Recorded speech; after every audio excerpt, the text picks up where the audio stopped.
पश्चिम बंगाल के उत्तर 24 परगना में राशन घोटाला मामले के आरोपियों पर छापा मारने पहुंची ईडी की टीम पर 200 लोगों ने हमला बोल दिया। गांव वालों ने केंद्रीय सुरक्षा बलों पर भी हमला किया, तो वहीं जी न्यूज के रिपोर्टर और कैमरामैन को भी अपना निशाना बनाया। ये हमला उस वक्त हुआ जब ईडी की टीम राशन घोटाला केस में टीएमसी नेता एसके शाहजहां शेख के घर छापेमारी करने पहुंची। इसी दौरान करीब 200 लोगों की भीड़ ने अचानक ईडी की टीम पर धावा बोल दिया। भीड़ ने ईडी अधिकारी और उनके साथ आए केंद्रीय सुरक्षा बलों की गाड़ियों में तोड़फोड़ की और कई अधिकारियों को लहूलुहान कर दिया। सिर्फ ईडी के अधिकारियों को ही नहीं, टीएमसी नेता के इशारे पर मीडिया कर्मियों को भी निशाना बनाया गया। हमलावरों के निशाने पर जी न्यूज की एक गाड़ी भी आ गई, जिसके बाद 200-300 लोगों की भीड़ ने जी न्यूज की कार पर ताबड़तोड़ पथराव कर दिया और गाड़ी के शीशे तोड़ दिए। क्योंकि हमलावरों के सिर पर खून सवार था, इसलिए उन्होंने रिपोर्टिंग करने गए जी मीडिया के रिपोर्टर, कैमरामैन और ड्राइवर को भी नहीं छोड़ा और हमला कर उन्हें घायल कर दिया।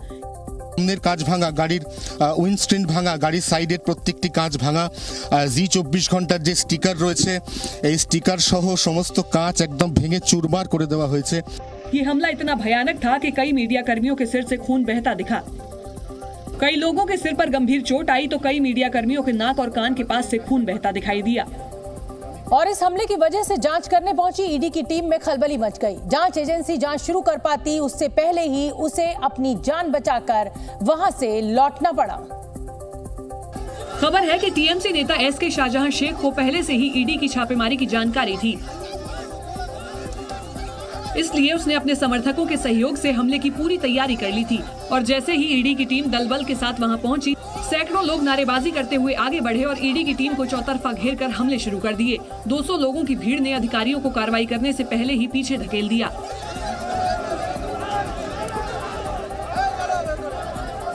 लोगों की भीड़ इतनी ज्यादा थी कि सुरक्षा बलों और ईडी की टीम को आखिरकार पीछे हटना ही पड़ा।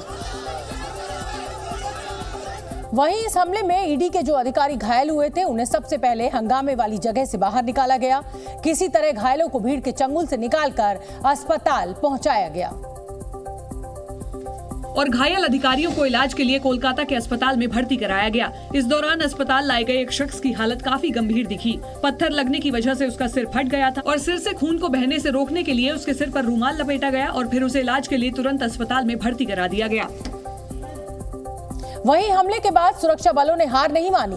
जवानों ने सख्त रुख अपनाया और हमले के बाद टीएमसी नेता एसके शाहजहां को गिरफ्तार कर लिया।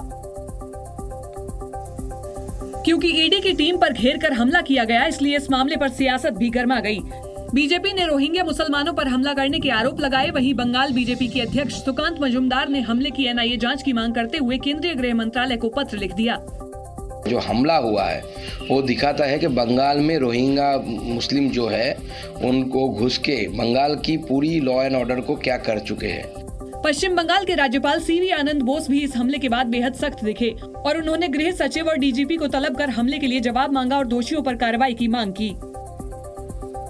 जंगल राज and गुंडागिरी will work in a fool's paradise। और सिर्फ बीजेपी ने ही नहीं बल्कि इंडिया अलायंस के प्रमुख दल कांग्रेस ने भी इस हमले की निंदा की।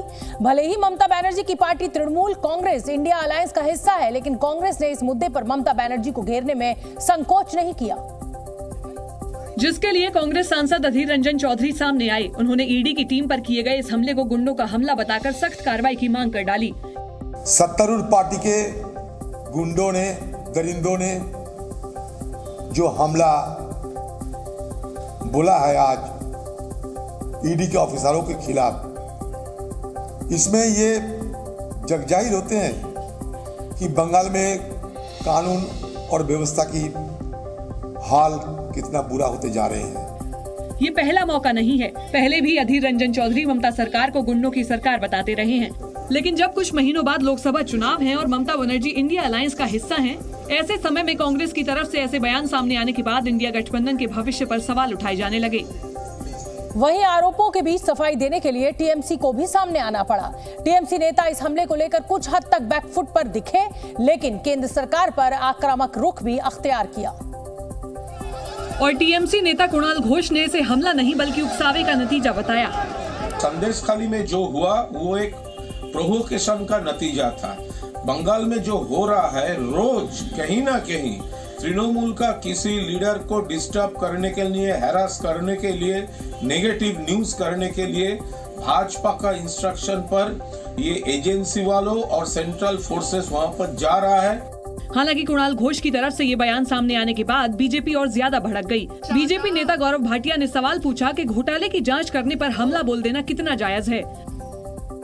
ये शर्मनाक तो है ही कि बंगाल ममता बनर्जी के नाक के नीचे जंगल राज का पर्याय बन चुका है। वहीं बीजेपी सांसद लॉकेट चटर्जी ने आरोप लगाया कि बंगाल में रोहिंग्या राज है।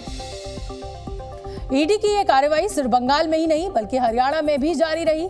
ईडी की टीम ने खनन कारोबारी और आईएनएलडी नेता दिलबाग सिंह के कई ठिकानों पर एक साथ दस्तक दी तो हड़कंप मच गया, क्योंकि ईडी को यहां छापेमारी के दौरान नोटों की सैकड़ों गड्डियां हाथ लग गईं। बताया गया कि छापेमारी के दौरान 5 करोड़ रुपए नकद मिले। वहीं सोने के 3 बिस्किट भी बरामद हुए जिन्हें ईडी ने जब्त कर लिया। कैश और सोने के अलावा कई विदेशी बंदूकें और 300 कारतूस भी मिले हैं। इंडियन नेशनल लोकदल के पूर्व विधायक दिलबाग सिंह के ठिकानों पर इतना खजाना देखकर जांच करने वाली ईडी भी दंग रह गई।